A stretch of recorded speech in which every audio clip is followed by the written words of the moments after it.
వసుదేవసుతం దేవం కంసచాణూరమర్దనం దేవకీ పరమానందం కృష్ణం వందే జగద్గురుం. శ్రీ రాధాకృష్ణాభ్యాం నమః.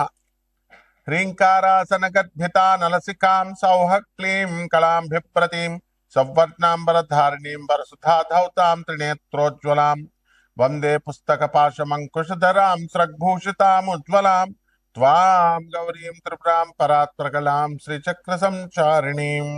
ఓం శ్రీ విజయవాడ కనకదుర్గాదేవ్యై నమః. శ్రీ దుర్గా మల్లీశ్వరాభ్యాం నమః. ఇప్పుడు మనుషులంతా కూడా లక్ష్మీదేవి కావాలని అందరూ కోరుకుంటా ఉంటారు. డబ్బు కావాలి ప్రతి ఒక్కళ్ళకి కూడా.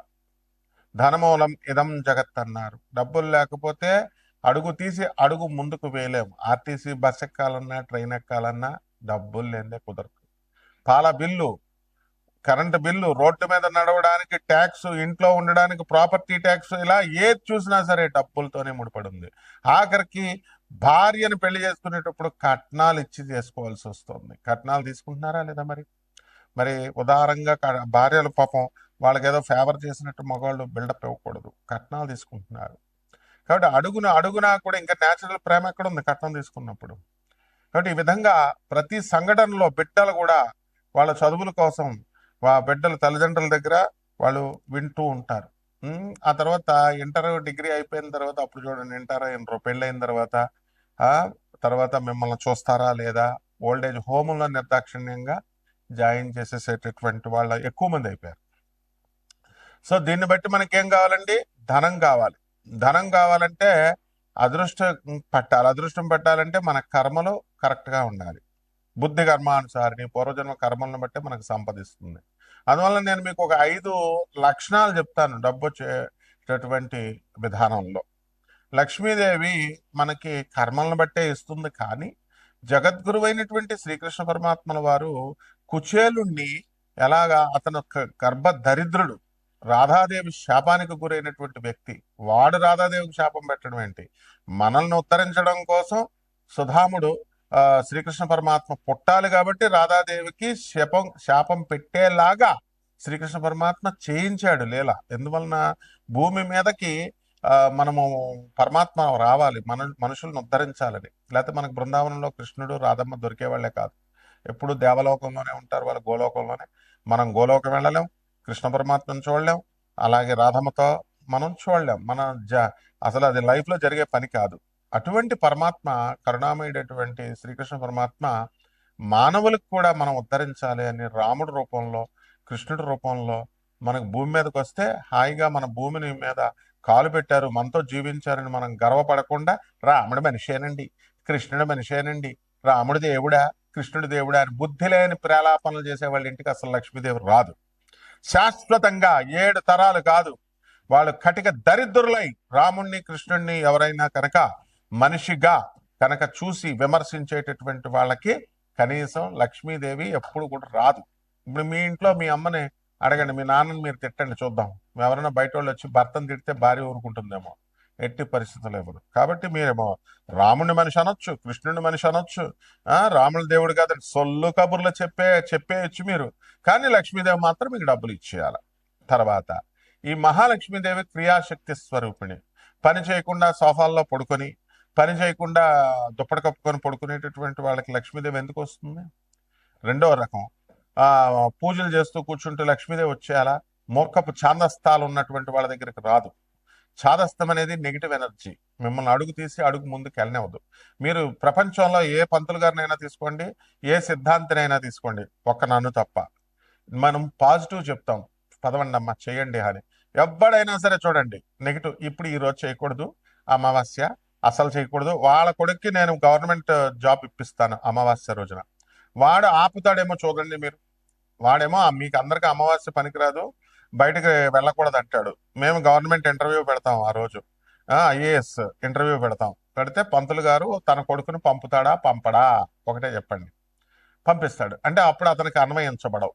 మీకేమో మైలు సంవత్సరం ఉంటుంది, మీరు అసలు వెళ్ళకూడదు అంటారు. గర్భగుడుల్లో పనిచేసేటటువంటి పూజారి సంవత్సరం పాటు వాడు కనుక దేవతలకి దేవుళ్ళకి కనుక గుడికి పూజ చేయకపోతే వాడికి పొట్ట పోషణ ఎక్కడి నుంచి వస్తుందండి? చెప్పండి. 1 ఇయర్ మరి మైల్ ఎందుకు లేదు అంటే బ్రాహ్మణులకు మైల్ లేదంటారు. ఇది బ్రాహ్మణులకు ఒక రూల్, అగ్ని బ్రాహ్మణ ముట్టుకుంటే కాలదు, శూద్రుడు ముట్టుకుంటే కాలుతుందా? ఇలాంటి నాన్ సెన్స్ అన్ని నెగిటివిటీ ఉన్నటువంటి పంతులతో, నెగిటివిటీ ఉన్న జ్యోతిష్కులతో తిరిగితే గర్భదరిద్రులు అయిపోతారు 7 జన్మల వరకు. వాళ్ళ వీడియోలు విన్నా కూడా గర్భదరిద్రులు అయిపోతారు. నెగిటివ్ ఎనర్జీ ఎలా వస్తుందంటే, కంపు వస్తుంది అనుకోండి, పెంట కంపు, పెంట మీద వాసన ఆ చుట్టుపక్కల 1 కిలోమీటర్ దూరం వరకు వస్తుంది. అదే నెగిటివ్ ఎనర్జీ. ఆ వాసన ఎలాగైతే వస్తుందో అలా నెగిటివ్ పర్సన్స్ తో మనం తిరిగినప్పుడు ఆ నెగిటివ్ ఎనర్జీ స్ప్రెడ్ అవుతుంది. వాసన కూడా స్ప్రెడ్ ఎనర్జీ. కాబట్టి ఈ రకంగా మనకు మహాలక్ష్మి తల్లి వచ్చేటప్పుడు కొన్ని చిహ్నాలు ఇస్తుందండి. తెల్ల పావురాయిని పనికిరాదు, అవి రాకూడదు అని చెప్తున్నారు కదా. తెల్ల పావురాయిల, అలాగే ఈ పిచ్చుకలు, పక్షులు, నేచర్లో ఉన్నటువంటి పక్షులు ఇవన్నీ కూడా మన ఇంటి గోళ్ల చుట్టూ తిరుగుతూ తెల్లవారు మనం తలుపు తీయగానే ఆ తలుపుల దగ్గర చక్కగా గింజలు తింటూ అక్కడ ఉంటున్నాయనుకోండి ఉడతలు, ఇవన్నీ కూడా మన చెట్టు మీద, మన ఇంటి ముందు చెట్ల మీద అవి ఉడతలు వెళ్తున్నాయి అనుకోండి, లక్ష్మీదేవి త్వరలో మనకు రాబోతుంది అని అర్థం.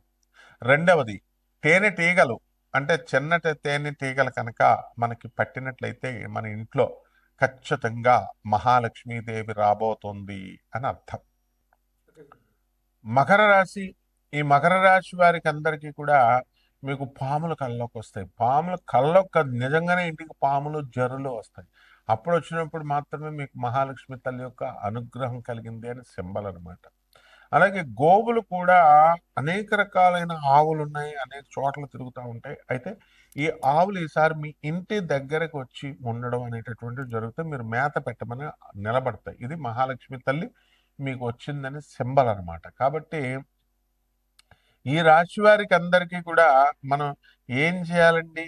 ఈ యొక్క మకర రాశి వారికి అని అంటే, భార్యాభర్తల మధ్య కొట్లాటలు జరుగుతున్నాయి, కోర్టు సమస్యలు అధికంగా ఉన్నాయి. మకర రాశి వాడికి భార్యాభర్తల మధ్య అన్యోన్యత తగ్గిపోయింది, నమ్మకం తగ్గిపోయింది, ఆ ఇష్టత తగ్గిపోయింది. కాబట్టి ఇంకా ఎంత చేసినా సరే, వాళ్ళకి ఎవరు చెప్పినా సరే ఎవరు వినకుండా మూర్ఖంగా అన్ని మాకే తెలుసు అన్నట్టు బిల్డప్లు ఇస్తూ ఉంటారు కొంతమంది. అటువంటి వాళ్ళ జీవితం పాడు చేసుకోవడం తప్ప వేరే ఇది లేదు. అందుకనే దాన్ని బట్టే బుద్ధి కర్మానుసారిణి అన్నారు. బుద్ధి కర్మను బట్టే ఉంటుందన్నమాట. అదేవిధంగా ఈ రాశి వారికి అందరికీ కూడా మనకి అనేకమైనటువంటి కొత్త కొత్త ఆలోచనలు వస్తాయి. ఇల్లు కట్టాలా, స్థలాలు కొనాలా, ఇట్లా. అయితే ఆధ్యాత్మికంగా దేవుడు మనకి ఏం చేశాడు అని దేవుడిని మనం తిట్టుకుని ఉంటారు. ఫస్ట్ మీరేం చేశారు దేవుడి కోసం అనేటటువంటిది ఫస్ట్ మీరు నాకు చెప్పాలి. అనాథలకు డబ్బులు ఇచ్చారా? ఎంత ఇచ్చారు?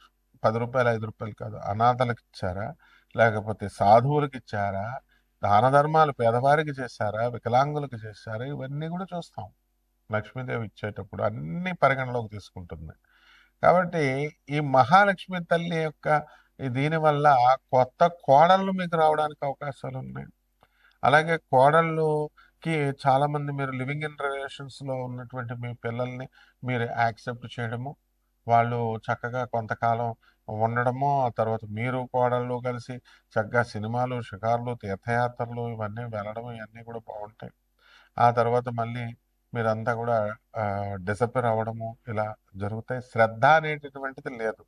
అంటే ఒకళ్ళు ఒకళ్ళు తమంతకు తాముగా మహాలక్ష్మి తల్లిని, గురువు సహాయం లేనిదే ఆ అమ్మవారి యొక్క కరుణ అసంభవం. అదే కనకధారా స్తవం.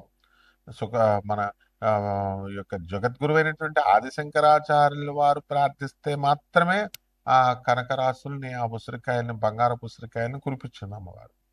మీకు గురుబలం లేదు, మీకు గురువే లేడు అసలు ఫస్ట్. అలాగా ఈ యొక్క రాశి వారికి అందరికీ కూడా మనము ఏం చేయాలంటే, మహాలక్ష్మి కరుణా కటాక్షం కోసం ఏకీకృతమైనటువంటి డివోషన్ ఉండాలి. మనం పరమాత్మ మీద ఏక సంకల్పం, వన్ సైడెడ్ మైండ్గా ఉండాలి టువర్డ్స్ యువర్ గురు. You should not entertain the other గురు. ఈ రకంగా ఉండాలి. అలాగే రైతులు బ్రహ్మాండంగా సంపాదించడం అనేటటువంటిది మకర రాశి వాళ్ళకు ఉన్నాయి. నోటికి సంబంధించినటువంటి దుర్వ్యసనాలన్నీ రావడానికి అవకాశాలు ఉన్నాయి. రాహు కుంభరాశిలో ఉన్నాడు కాబట్టి కఠినంగా మాట్లాడటము ఇలాంటివన్నీ కూడా జరుగుతాయి. శని వక్రించి మరి ఈ యొక్క మీనరాశిలో ఉన్నటువంటి కారణంగా మీ సోదరులతో, సిస్టర్స్తో దెబ్బలాటలు ఇలాంటివన్నీ జరుగుతాయి. ఎప్పుడు మీ ద్వారా సహాయం పొంది వాళ్ళు డెవలప్ అయిన తర్వాత మీకు కనీసం కృతజ్ఞతగా వాళ్ళు ఏది థ్యాంక్స్ కూడా చెప్పకుండా మీ పైన శత్రుత్వం పెట్టుకోవడం, మీ గురించి దుష్ప్రచారాలు చేయడం ఇలాంటివి అన్నీ కూడా జరుగుతాయి. ఇంకా అన్ని ఏం తెలుసుకోవాలంటే మీరు మాకు కాల్ చేయండి. ఇక పరిహారాల దగ్గరికి వచ్చేసరికి ఈ యొక్క మకర రాశి వారికి మనము జమ్మి చెట్టు చుట్టూ ప్రదక్షిణాలు చేయండి, జమ్మి చెట్టుకు పూజ చేయండి, బెజవాడ వెళ్ళి కనకదుర్గమ్మ తల్లి యొక్క దర్శనాన్ని తీసుకోండి. చక్కగా దర్శనాన్ని, అమ్మవారి యొక్క పూజలు పునస్కారాలు చేసుకోవడం ద్వారా బ్రహ్మాండంగా ఉంటుంది. శుభమస్తు.